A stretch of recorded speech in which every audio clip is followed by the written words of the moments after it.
Je m'appelle Thomas et je vis seul dans un appartement au 3e étage d'un immeuble haussmannien, rue de la Roquette, dans le 11e arrondissement. L'immeuble date de 1890 et ses murs épais ont toujours rassuré mes nuits parisiennes. Jusqu'à ce soir du 15 octobre 2024. Il était exactement 23h42 quand j'ai entendu frapper à ma porte. 3 coups sourds, réguliers, comme si quelqu'un cognait avec le dos de la main, plutôt qu'avec les jointures. J'étais en train de regarder une série sur Netflix, affalé sur mon canapé Ikea, une bière Kronenbourg à la main. Le son m'a glacé le sang instantanément. Personne ne monte jamais chez moi sans prévenir. Surtout pas à cette heure. Mon interphone n'avait pas sonné, ce qui signifiait que cette personne était déjà dans l'immeuble ou qu'elle avait trouvé un autre moyen d'entrer. J'ai baissé le volume de la télévision et j'ai tendu l'oreille. Le silence était revenu, épais, presque palpable. Les bruits habituels de l'immeuble semblaient avoir disparu d'un coup. Plus de chasses d'eau qui coulent chez les voisins du dessous, plus de télévision qui résonne chez Madame Dubois au 4e étage. Rien qu'un silence anormal qui me donnait la chair de poule. J'ai attendu 5 minutes. Peut-être 10. Mon cœur battait si fort que je l'entendais résonner dans mes oreilles. Puis j'ai décidé d'aller voir par l'œilleton, ce petit Judas de cuivre qui me permettait d'observer le palier sans être vu. Mes pieds nus ne faisaient aucun bruit sur le parquet. En approchant de la porte, j'ai senti une odeur étrange, une odeur de terre humide, mélangé à quelque chose de plus dérangeant, comme de la viande avariée. Cette puanteur semblait filtrer sous la porte, imprégnant peu à peu mon appartement. J'ai dû me retenir de vomir. J'ai collé mon œil contre l'œilleton. Le palier était éclairé par la minuterie, cette lumière jaunâtre qui s'allume automatiquement quand quelqu'un passe.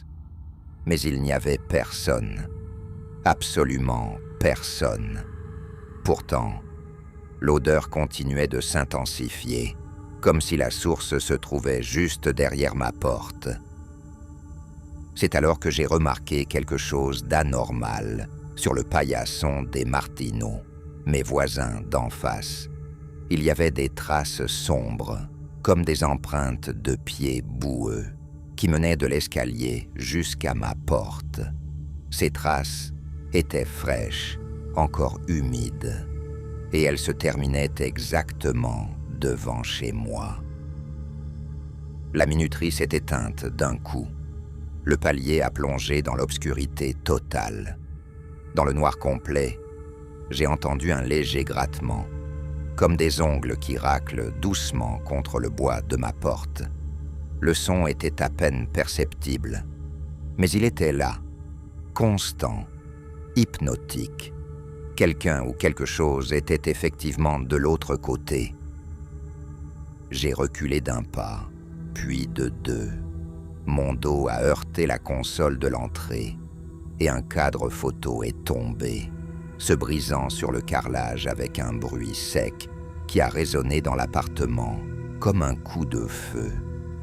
Le grattement s'est arrêté instantanément. Un silence de mort s'est installé.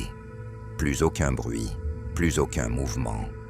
Même l'odeur semblait avoir disparu, comme aspirée par les ténèbres du palier. J'ai attendu, immobile, retenant ma respiration, l'oreille tendue vers la porte. Mes mains tremblaient et mes jambes avaient du mal à me porter. Au bout d'un temps qui m'a paru interminable, j'ai entendu des pas, lents, traînants, comme si la personne avait du mal à marcher normalement. Ses pas se dirigeaient vers l'escalier, descendant marche après marche avec une lenteur inquiétante. Le bruit s'éloignait progressivement, avalé par les étages inférieurs de l'immeuble. J'ai attendu encore 10 minutes avant d'oser retourner à l'Œilleton. La minuterie s'était rallumée, déclenchée sans doute par le passage de mon mystérieux visiteur dans l'escalier. Le palier était désormais vide, mais les traces de boue étaient toujours là, bien visibles sur la moquette défraîchie. Elles menaient effectivement de l'escalier à ma porte, puis repartaient dans l'autre sens. Ce qui m'a vraiment terrifié, c'est ce que j'ai découvert en examinant attentivement ces empreintes. Elles n'avaient pas la forme de chaussures normales. Elles étaient trop longues, trop étroites, et il semblait y avoir des marques d'ongles ou de griffes aux extrémités, comme si quelque chose d'humain, mais pas tout à fait humain, avait marché pieds nus dans la terre humide avant de monter chez moi. J'ai passé le reste de la nuit éveillé, assis dans mon canapé, les yeux rivés sur la porte. J'avais poussé la commode contre le battant et vérifié 3 fois que tous les verrous étaient tirés. Mais je ne me sentais pas en sécurité pour autant. Cette chose, quelle qu'elle soit, savait où j'habitais. Elle était venue me rendre visite. Le lendemain matin, j'ai interrogé la gardienne de l'immeuble, Madame Rousseau, une femme d'une 60aine d'années qui connaît tous les habitants depuis des années. Quand je lui ai décrit ma visite nocturne, son visage s'est fermé et elle a détourné le regard. Elle m'a dit qu'elle n'avait rien entendu d'anormal, mais j'ai bien vu qu'elle mentait. J'ai insisté, lui demandant si d'autres locataires avaient eu des problèmes similaires. Après un long silence, elle a fini par admettre que oui, il y avait eu quelques incidents, des bruits étranges la nuit, des odeurs inexpliquées, des traces dans les escaliers. Mais elle m'a dit que ça ne servait à rien d'en parler, que ça ne faisait qu'aggraver les choses. Selon Madame Rousseau, tout avait commencé il y a environ 6 mois, quand Monsieur Legrand, du 2e étage, était décédé dans son appartement. Il avait été retrouvé par les pompiers après que les voisins se soient plaints d'une odeur pestilentielle. Le corps était dans un état de décomposition avancé et l'appartement était infesté de vers et d'insectes. Le plus étrange, c'est que personne ne s'était rendu compte de sa mort pendant des semaines. Monsieur Legrand était un homme discret, sans famille, sans amis.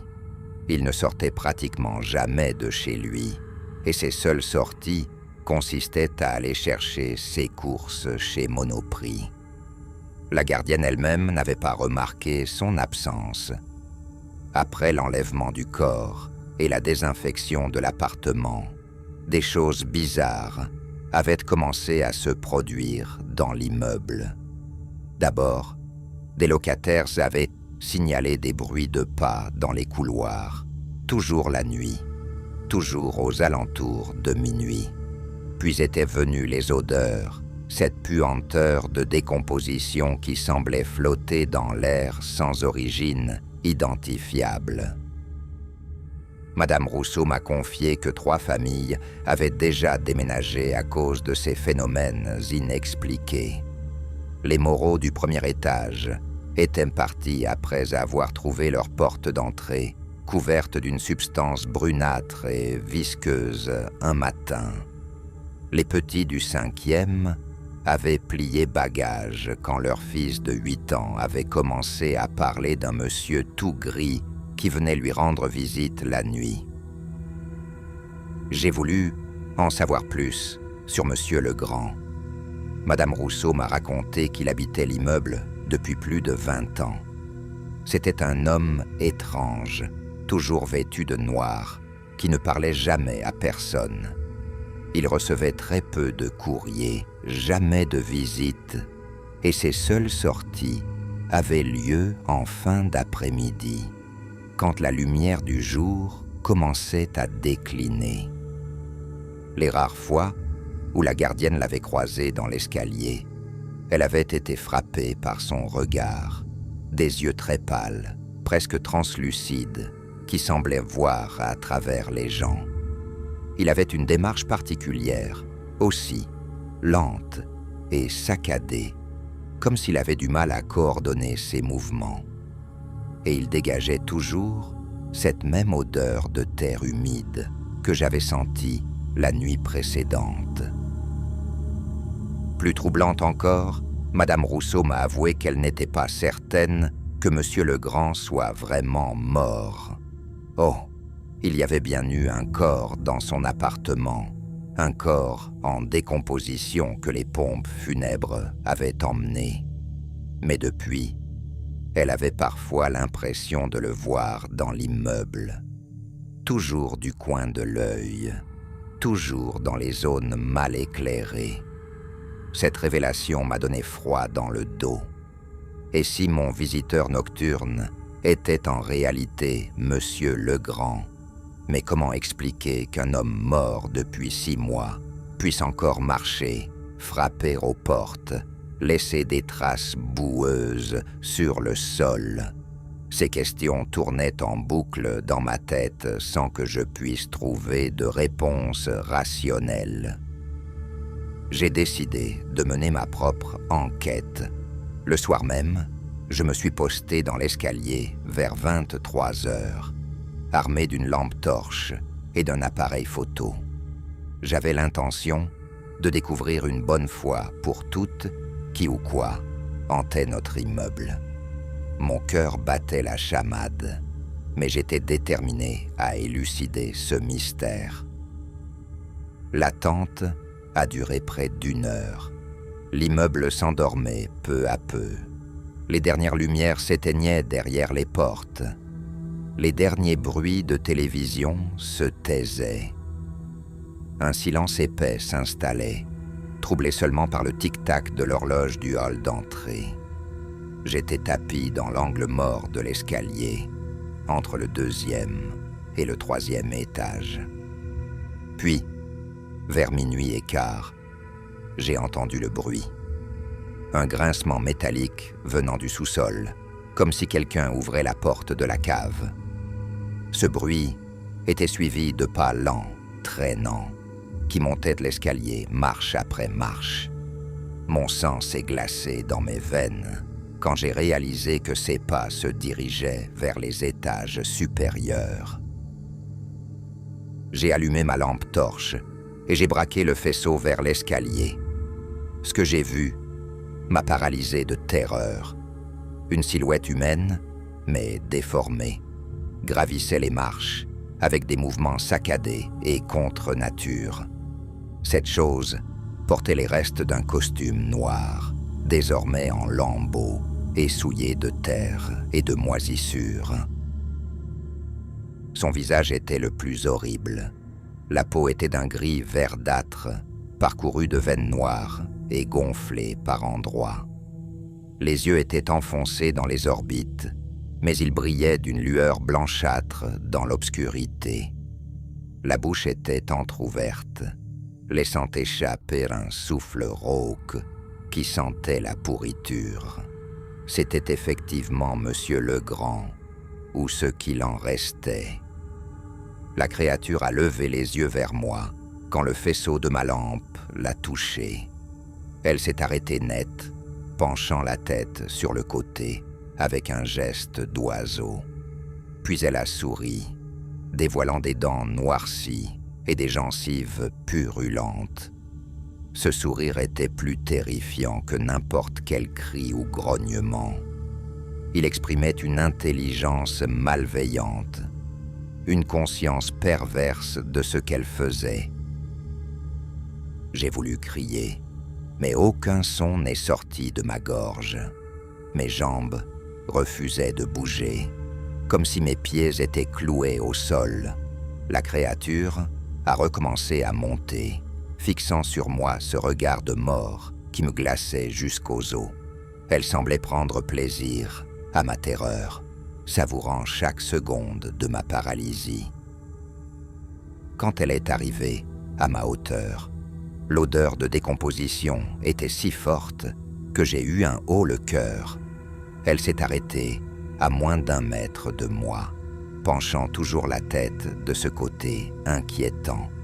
Sa respiration était un râle humide qui faisait écho dans la cage d'escalier. Puis elle a tendu une main vers moi, une main aux ongles longs et noirs, aux chairs spongieuses. Au moment où ses doigts ont effleuré ma joue, j'ai retrouvé l'usage de mes jambes. J'ai bondi en arrière, trébuchant sur les marches, et j'ai dévalé l'escalier à toute vitesse. Derrière moi, j'entendais un rire guttural, un son inhumain qui résonnait contre les murs. La créature ne me poursuivait pas, mais son rire continuait de me hanter, alors que je fuyais vers la sortie. Je me suis retrouvé dans la rue, haletant, tremblant de tous mes membres. Les réverbères diffusaient une lumière rassurante, et le bruit occasionnel d'une voiture me rappelait que le monde normal existait encore. J'ai passé le reste de la nuit dans un café de nuit près de Bastille, incapable de retourner chez moi avant l'aube. Le lendemain, j'ai raconté mon expérience à Madame Rousseau. Elle n'a pas paru surprise, juste résignée. Elle m'a avoué qu'elle aussi avait vu la créature, plusieurs fois, toujours la nuit. Selon elle, Monsieur Legrand était revenu d'entre les morts, pour une raison précise, mais elle ignorait laquelle. Elle pensait qu'il cherchait quelque chose ou quelqu'un. J'ai appris que l'appartement de Monsieur Legrand était resté vide depuis sa mort. Le propriétaire n'arrivait pas à le louer, malgré un loyer très attractif pour le quartier. Les rares visiteurs qui venaient le visiter repartaient précipitamment, prétextant une atmosphère oppressante et des odeurs désagréables. Même après plusieurs désinfections professionnelles, l'appartement restait inhabitable. Intrigué, j'ai demandé à Madame Rousseau si je pouvais visiter cet appartement. Elle a d'abord refusé catégoriquement, mais j'ai insisté, lui expliquant que je voulais comprendre ce qui se passait dans notre immeuble. Finalement, elle a accepté, à condition que la visite ait lieu en plein jour et qu'elle m'accompagne. L'appartement de Monsieur Legrand était identique au mien, mais inversé. Même superficie, même disposition, même hauteur sous plafond. Pourtant, dès que j'ai franchi le seuil, j'ai senti que quelque chose clochait. L'air était épais, presque palpable, et il régnait un froid anormal malgré le chauffage central qui fonctionnait normalement. Les murs avaient été repeints, les sols refaits, les installations électriques changées. Rien ne subsistait de l'ancien occupant, et pourtant sa présence était partout. Dans l'angle du salon, je pouvais presque voir sa silhouette affaissée dans un fauteuil invisible. Dans la chambre, l'empreinte de son corps semblait encore marquer le matelas qui n'existait plus. Ce qui m'a le plus troublé, c'est la salle de bain. Malgré les rénovations, des taches sombres réapparaissaient constamment sur les murs, comme si quelque chose suintait de l'intérieur des cloisons. Madame Rousseau m'a dit que les ouvriers avaient tout refait 3 fois, mais que ces taches revenaient toujours au même endroit. Elles formaient presque des motifs, des formes qui évoquaient vaguement des silhouettes humaines. Dans la cuisine, j'ai remarqué que la porte du réfrigérateur s'ouvrait toute seule de temps en temps, avec un léger déclic suivi d'un courant d'air froid. Le phénomène se répétait toutes les 10 minutes environ, comme si quelqu'un continuait d'utiliser l'appareil. Madame Rousseau m'a expliqué que plusieurs techniciens étaient venus examiner le réfrigérateur sans trouver de défaut mécanique. En explorant l'appartement, j'ai découvert quelque chose de troublant dans la chambre. Derrière une plainte mal refixée, il y avait une petite cavité dans le mur. À l'intérieur se trouvait une boîte métallique rouillée, pas plus grande qu'un livre. Elle contenait des photos jaunies, des lettres manuscrites et ce qui semblait être un journal intime aux pages cornées. Les photos montraient un jeune homme brun aux yeux clairs, souriant et plein de vie. Il fallait faire un effort d'imagination pour reconnaître en lui le monsieur Legrand que j'avais connu, ce vieillard sombre et renfermé. Sur certains clichés, il était accompagné d'une jeune femme blonde, très belle, qui lui souriait avec tendresse. Au dos de l'une des photos, une inscription à l'encre délavée. Marcel et Sylvie, été 1978. Les lettres étaient signées de cette même Sylvie. C'étaient de lettres d'amour, passionnées, écrites dans les années 80. Elle y parlait de leur avenir ensemble, de leurs projets de mariage, des enfants qu'ils auraient. La dernière lettre, datée de septembre 1984, était différente. Sylvie y annonçait qu'elle partait avec un autre homme, qu'elle ne pouvait plus supporter la jalousie maladive et les colères de Marcel. Le journal intime couvrait la période suivant cette rupture. Les premières pages étaient encore cohérentes, décrivant la douleur de Marcel, sa difficulté à accepter l'abandon de la femme qu'il aimait. Mais au fil des mois, l'écriture devenait de plus en plus erratique, les phrases de plus en plus incohérentes. Marcel sombrait manifestement dans une forme de folie obsessionnelle. Les dernières entrées du journal, datées de plusieurs années plus tard, étaient terrifiantes. Marcel décrivait des visions nocturnes où Sylvie lui rendait visite, lui promettant de revenir s'il attendait assez longtemps.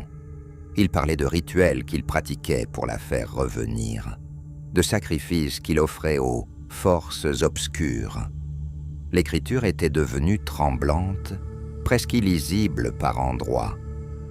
Une phrase revenait sans cesse dans les dernières pages. « Elle reviendra quand je serai prêt à tout lui donner. » Marcel semblait convaincu que sa mort permettrait à Sylvie de revenir vers lui. Il évoquait un pacte qu'il avait conclu avec des entités qu'il ne nommait pas, un échange de son âme contre le retour de sa bien-aimée. En lisant ce journal, j'ai compris que Marcel Legrand avait passé les 40 dernières années de sa vie à sombrer dans une obsession morbide.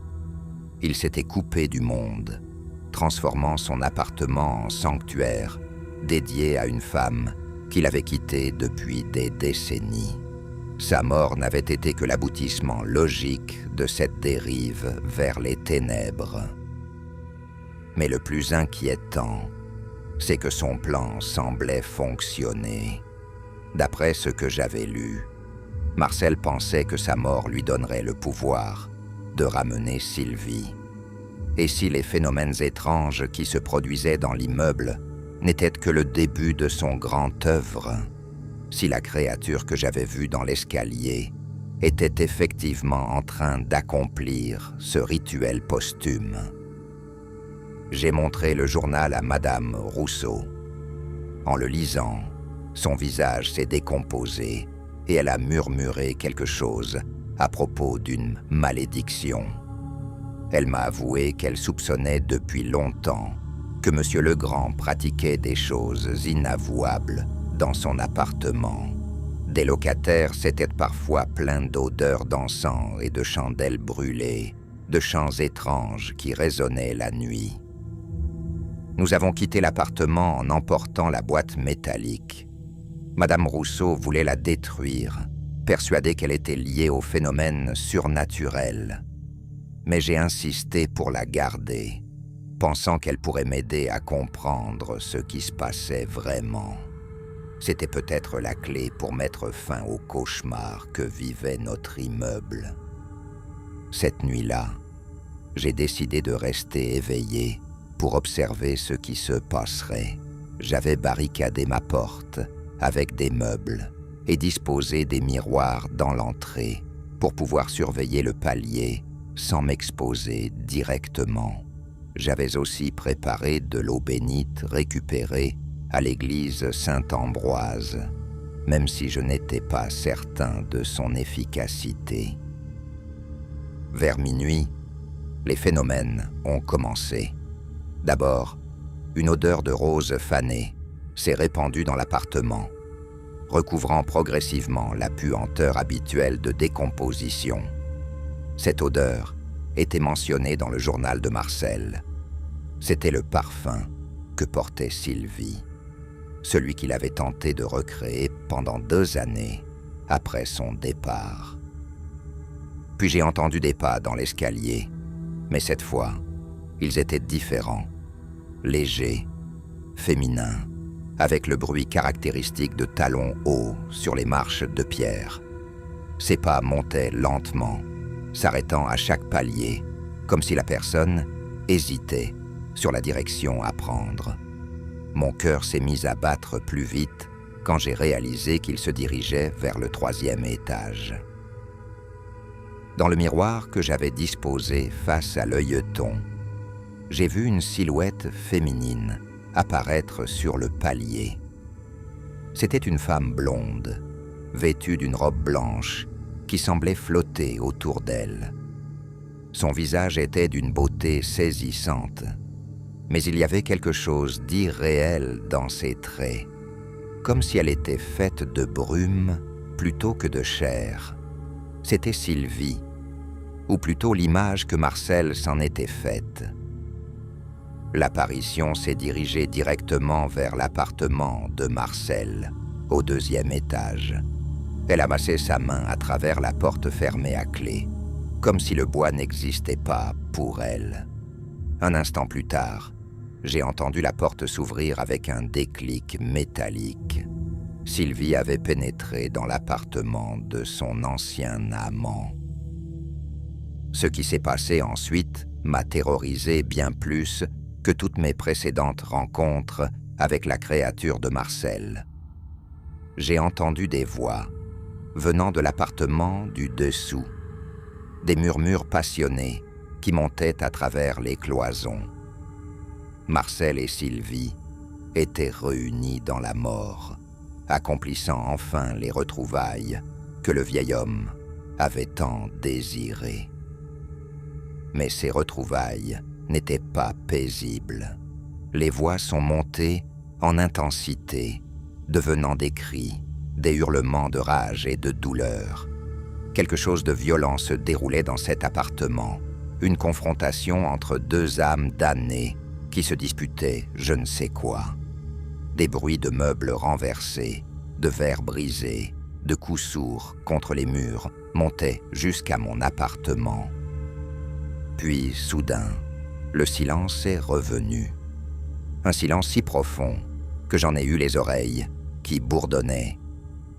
L'odeur de rose fanée avait disparu, remplacée par une puanteur de soufre qui me brûlait les narines. Quelque chose avait changé dans l'immeuble. Je le sentais instinctivement. L'atmosphère était différente, plus lourde, plus menaçante. C'est alors que j'ai entendu frapper à ma porte. 3 coups, comme la première fois, mais plus forts, plus insistants. Dans le miroir, j'ai vu que Sylvie se tenait maintenant sur mon palier, mais son apparence avait changé. Sa robe blanche était déchiré et taché de sang. Ses cheveux blonds étaient emmêlés et sa belle expression s'était muée en un rictus haineux. Elle a frappé de nouveau, et cette fois, la porte a tremblé sur ses gonds. Les verrous que j'avais tirés ont grincé sous la pression, et j'ai vu des fissures apparaître dans le bois.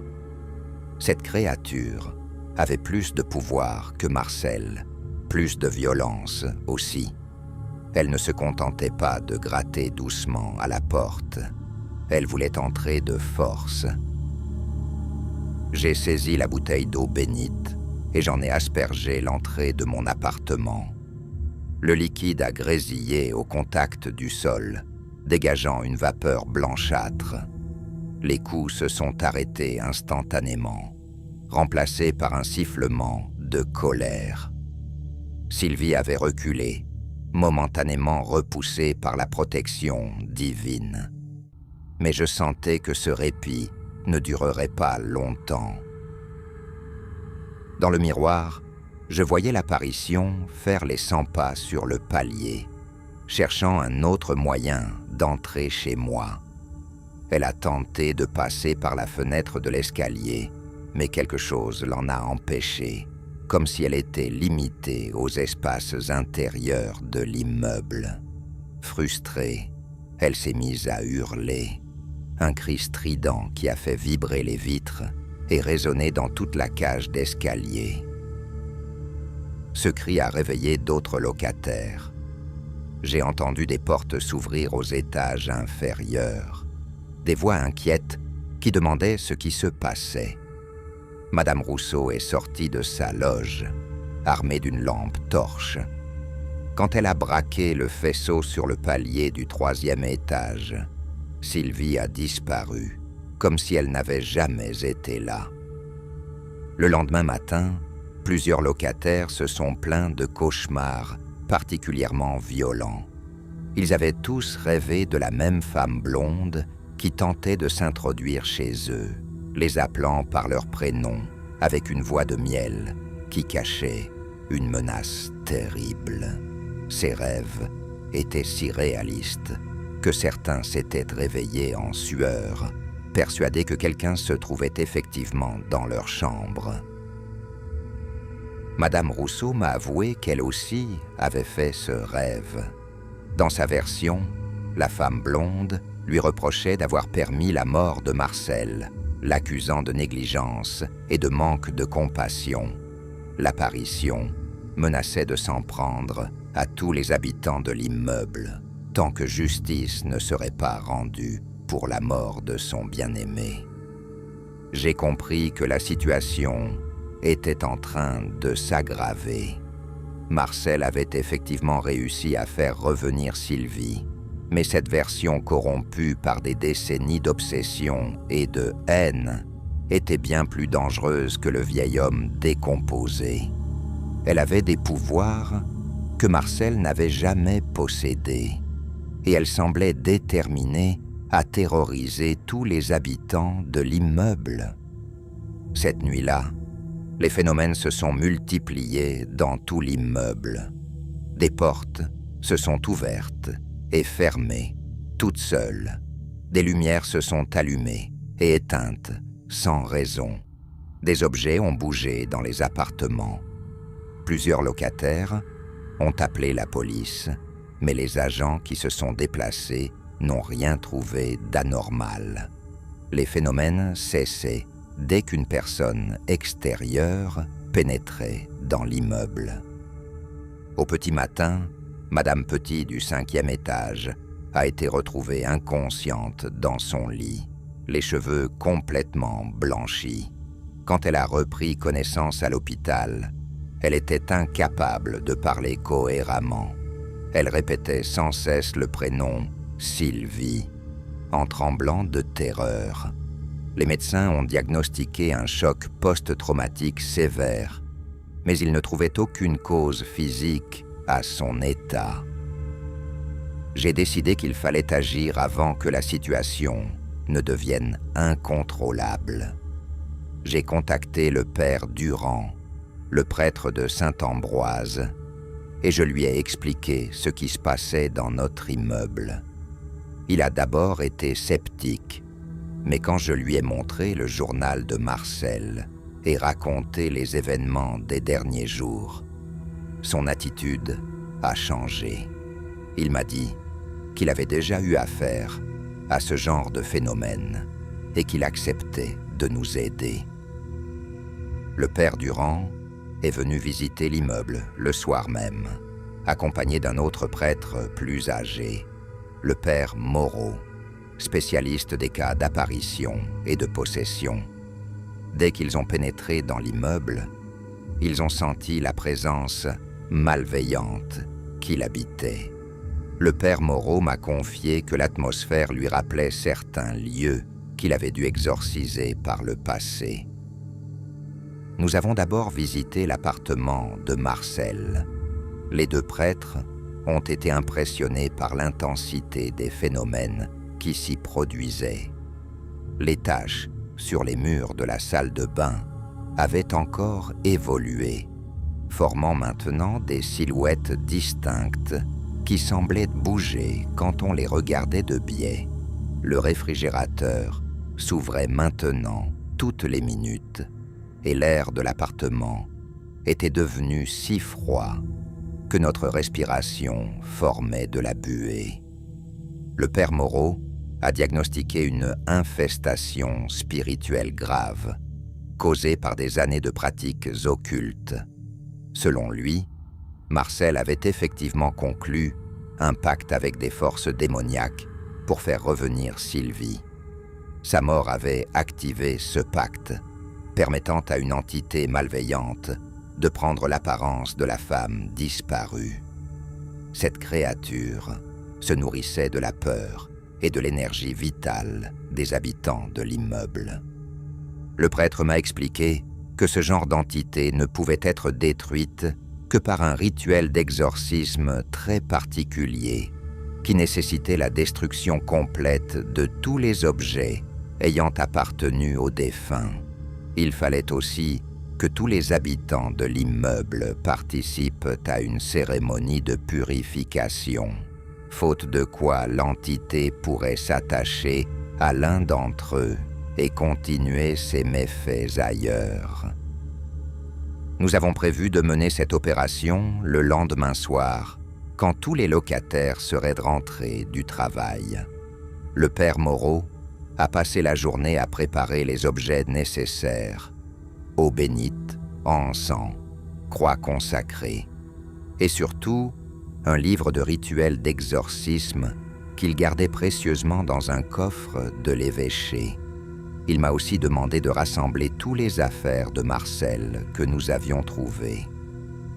Le soir venu, nous nous sommes réunis dans l'appartement de Marcel, avec tous les habitants encore présents dans l'immeuble. Il y avait Madame Rousseau, les époux Martin du 4e, Mademoiselle Dubois du 1er, et les nouveaux locataires du 5e qui avaient remplacé la famille Petit. Tout le monde était tendu, conscient que nous allions affronter quelque chose de dangereux. Le père Moreau termina la phrase que la peur avait coupée à mes lèvres. Il leva la main pour imposer le silence et nous plaça, chacun, à des endroits précis de l'appartement. Il voulait que nous formions un cercle juste au bord des pièces, afin que rien ne puisse nous contourner sans être vu. Le père Durand prit place près de la fenêtre. Madame Rousseau resta auprès de la porte d'entrée, et moi je me tins à la limite du couloir, face à la salle de bain aux taches mouvantes. Sur la table de la cuisine, nous avions disposé la boîte métallique, les photos, les lettres et le journal. Le père Moreau alluma l'encens et ouvrit son vieux livre de cuir. Sa voix était douce, mais elle portait comme si les murs eux-mêmes la répétaient. Il pria d'abord pour les vivants, puis pour les morts, puis pour ceux qui n'étaient ni tout à fait morts, ni vraiment vivants. Le froid tomba d'un coup. plus nette que la veille. Ma respiration faisait un nuage. L'ampoule vibrait et le réfrigérateur, obstiné, s'ouvrit. Un claquement parcourut la cuisine, la boîte métallique vibra et les lettres se mirent à frémir comme sous un souffle invisible. Nous commençâmes à brûler, feuille après feuille, tout ce qui avait appartenu à Marcel. Le papier noircissait lentement, des mots se déformaient dans la chaleur, et je crus entendre, par instants, un chuchotement qui répétait le prénom de Sylvie. À chaque flamme, les taches sombres de la salle de bain se repliaient d'1 millimètre, puis reprenaient leur place, comme si elles résistaient. Le père Moreau nous avertit de ne pas répondre si l'on nous parlait. Il dit que l'entité chercherait la faille la plus tendre, le souvenir le plus intime. À cet instant précis, derrière moi, j'entendis ma mère m'appeler par mon prénom, d'une voix parfaite. Je savais qu'elle habitait à des centaines de kilomètres de là. Je n'ai pas bougé. Le parfum de rose fanée se répandit, plus dense que la nuit précédente. Une silhouette se dessina dans le couloir, d'abord comme un reflet sans miroir, puis comme une femme à la robe blanche. Ses cheveux blonds flottaient autour de son visage trop lisse. Les yeux, eux, semblaient avoir gardé des éclats d'orage. Elle n'entra pas. Elle posa la main ouverte sur l'encadrement, et les murs se mirent à suinter une humidité grasse. C'était la Sylvie de Marcel, magnifiée par son obsession et corrompue par ce qu'il avait appelé dans ses pages. Elle se tourna vers le père Moreau et sourit. Ce sourire n'avait rien d'humain. Puis elle me regarda, moi, avec une douceur si parfaite que j'en eus mal aux dents. « Thomas, dit-elle sans bouger les lèvres, tu as pris ce qui m'appartient, donne-le, et je partirai. » Le père Durand posa une croix entre elle et la boîte.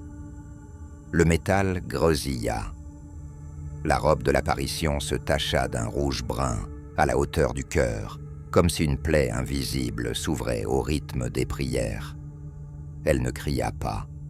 Elle inclina la tête sur le côté, exactement comme Marcel dans l'escalier, et se contenta de répéter mon prénom, encore, encore, avec une patience d'horloge. Le père Moreau me fit signe de continuer à jeter les objets au feu.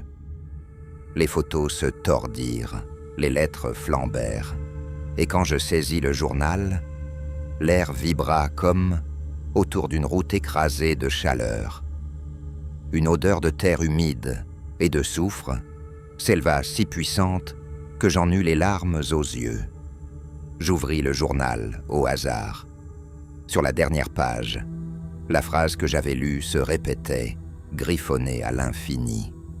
Elle reviendra quand je serai prêt à tout lui donner. Le père Moreau posa sa main sur la couverture. Il pria, et je jetai le journal dans le brasero. La flamme prit, hésita, puis dévora d'un coup le papier, d'un blanc aveuglant. À cet instant précis, une autre présence monta de la cage d'escalier. Des pas traînants, une respiration humide, le froissement d'un vêtement en lambeaux. Marcel arrive jusqu'au seuil de son ancien appartement. Il était plus gris, plus sec, comme consumé de l'intérieur, mais ses yeux pâles brillaient d'une ténacité terrible. Il ne regarda ni les prêtres, ni Madame Rousseau, ni les voisins pétrifiés. Il regarda la femme en blanc. Il fit un pas vers elle et tendit la main.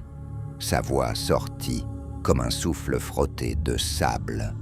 « Sylvie. » L'apparition se recula et je vis, un bref instant, la vérité sous le masque. Le visage se creusa, les dents s'allongèrent, la robe perdit toute blancheur Ce n'était pas Sylvie, c'était autre chose, drapé de Sylvie pour séduire un mort entêté. Le père Moreau éleva la voix. Il nomma l'entité comme on brise une fausse identité. Il l'arracha au prénom qui ne lui appartenait pas. Les murs se mirent à gémir, les miroirs de mon entrée, dans l'appartement au-dessus, se fendirent d'un coup sec et l'ampoule éclata. Plongés dans la lueur du brasero et de la lampe torche, nous vîmes la chose se contracter sur elle-même, comme une araignée surprise par la lumière. Il manquait pourtant quelque chose. La boîte avait été vidée, mais non détruite. Le père Moreau me demanda de la briser. J'essayai. Le métal, malgré la rouille, résistait avec une dureté absurde.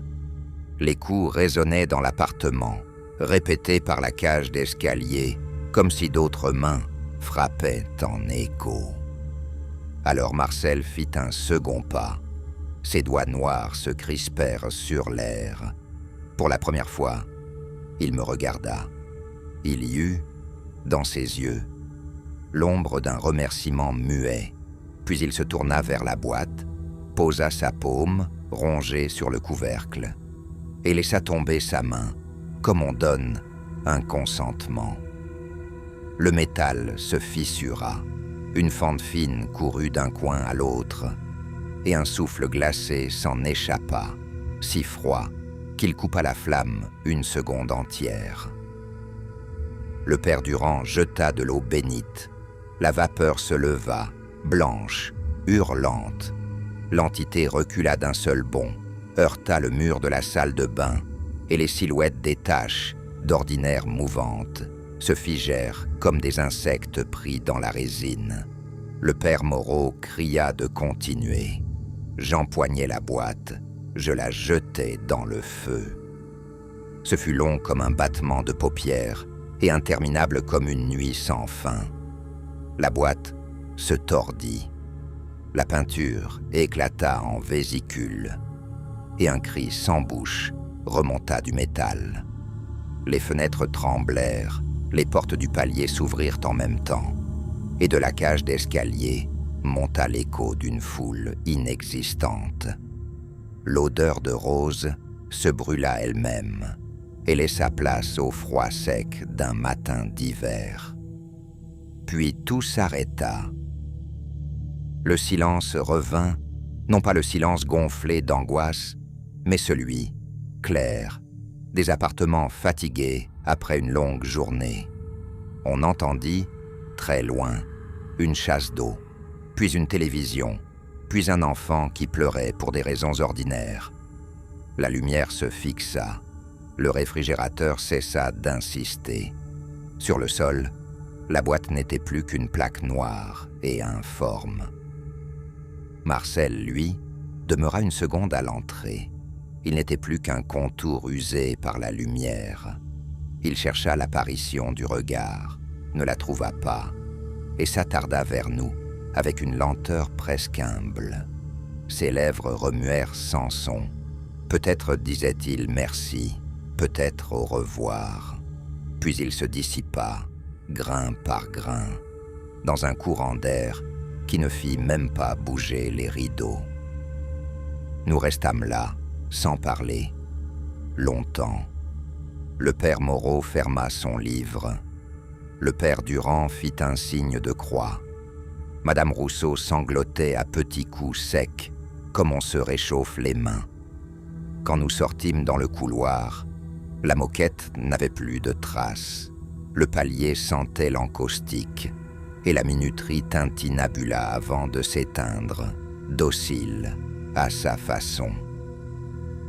Les jours qui suivirent furent d'une banalité presque insolente. Les voisins se reparlèrent. Mademoiselle Dubois remit des géraniums sur son rebord de fenêtre. Les nouveaux du 5e adoptèrent un chat tigré qui, selon eux, chassait mieux les mauvaises ondes que n'importe quel rite.